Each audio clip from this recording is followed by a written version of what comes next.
"17-year-old Yi Hwa-ho, known as Eve to her family and friends, was a happy and bubbly teen who was, by 2006, a junior at Harvard Collegiate Institute. She had plans to attend college the following year upon graduating. Eve was an avid user of her mobile phone and spent much of her time texting her friends. On the 14th of August 2006, Eve planned to meet her best friend at the Eaton Centre in Toronto, and later that same day, whilst at her boyfriend's, 17-year-old Jackie Lee's home, Eve called another friend, Chris Yao, at 7:45 p.m. However, this was the last time that Eve was heard from. She was usually very conscientious and never failed to meet her midnight curfew, only this time she did. She also failed to show at the Eaton Centre where she was intending to meet her best friend. It is believed that Eve took her mobile phone with her when she disappeared, but it has never been switched on again. For Eve to simply vanish was completely out of character. Lily, the mother of Jackie Lee, who was Eve's boyfriend, left for work that same morning as usual, leaving her son to play video games. Jackie had recently returned from a trip to Hong Kong where he visited his father. Later that same day at approximately 7:30 p.m, Lily called her son asking him to run an errand for her. However, when Lily returned home from work later that night, Jackie was nowhere to be found. He hadn't taken any personal belongings with him other than his mobile phone and a minimal amount of cash. However, there has been no activity on his phone since his disappearance. It is unclear whether Lily was aware that Eve was with her son that night. That same day, on the 14th of August 2006, 18-year-old Kevin Lim, a friend of both Eve and Jackie who lived in nearby Scarborough, told his grandmother that he was going to a nearby convenience store to buy a drink and asked for her to leave the front door unlocked as he would return swiftly. Only, like his two friends, Eve and Jackie, he never returned. Apart from a small amount of cash, Kevin didn't take anything else with him when he departed. He left his mobile phone and wallet behind. Police initially treated all three cases as runaways, though it seemed odd for the trio, who were constantly on their phones, not to be active on them. Not to mention their bank accounts all remained untouched, and no activity was recorded on online chat rooms they frequented. All three also didn't appear to have any desire to run away or start a new life, though according to their classmates, not much was known about them. They kept themselves to themselves. Apart from their phones, some cash and the clothes on their backs, Eve, Jackie and Kevin took nothing else with them. Interestingly, the trio had been friends and classmates with a 17-year-old boy, Philip Sitt, who disappeared the previous year in September 2005. Eve's mother claimed her daughter didn't know Philip well, but both Jackie and Kevin were good friends with him. Philip lived in Toronto, and in the early hours of the 24th of September, he told his family that he was going out with his friends, as he had done the previous night. However, he never came home. Despite his out-of-character disappearance, police treated Philip's case as a runaway incident. That was until the 9th of August 2006, when the skeletal remains of a teenage boy were found in a field near the small township of Kinghorn, located by King Road, around 30 miles outside of Toronto.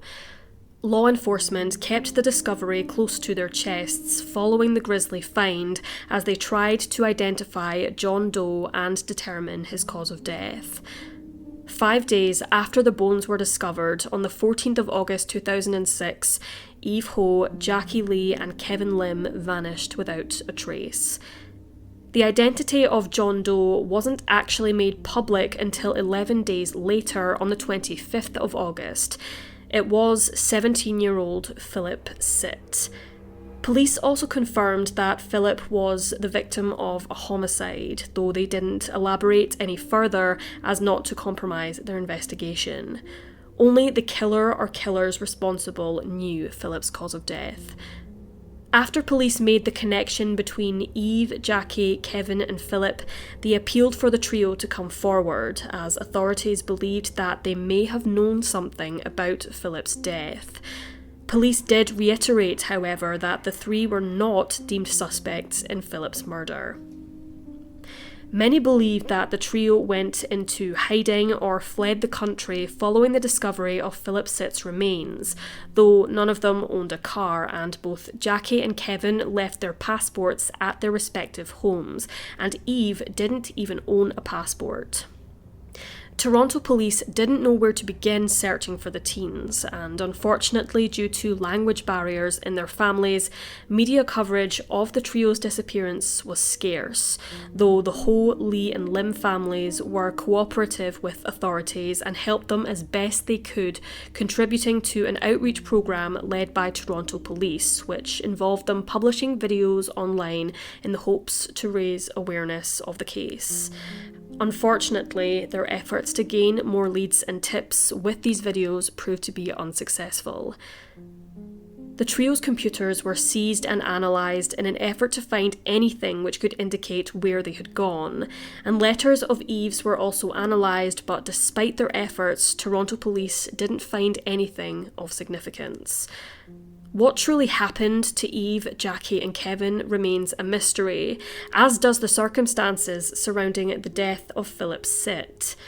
Though some speculate that the trio were either involved in gang activities or kidnapped, likely due to them possibly knowing about either who was responsible for Philip Sitt's murder or the circumstances surrounding it, the most likely theory is that the teens willingly chose to disappear. It is widely speculated that Eve, Jackie and Kevin went into hiding, fearing that the police would somehow link them to Philip's death, and in order to avoid that situation, they voluntarily vanished, whereas others speculate a possible suicide pact between Ho, Lee and Lim, which was to be carried out if Philip's remains were ever found. It is theorised that possibly a relative or friend helped the trio go into hiding, possibly even in Hong Kong where they had familial connections, though there is no evidence to suggest that this was the case. As previously mentioned, none of the teens took their passports or any official papers, though they could have easily gotten fake passports and papers.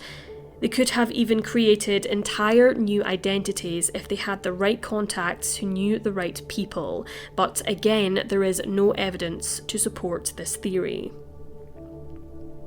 Since their disappearance over 14 years ago, no trace of Eve, Jackie or Kevin has ever been found. Did they vanish of their own accord, and if so, why? Did they know what happened to their friend Philip Sitt?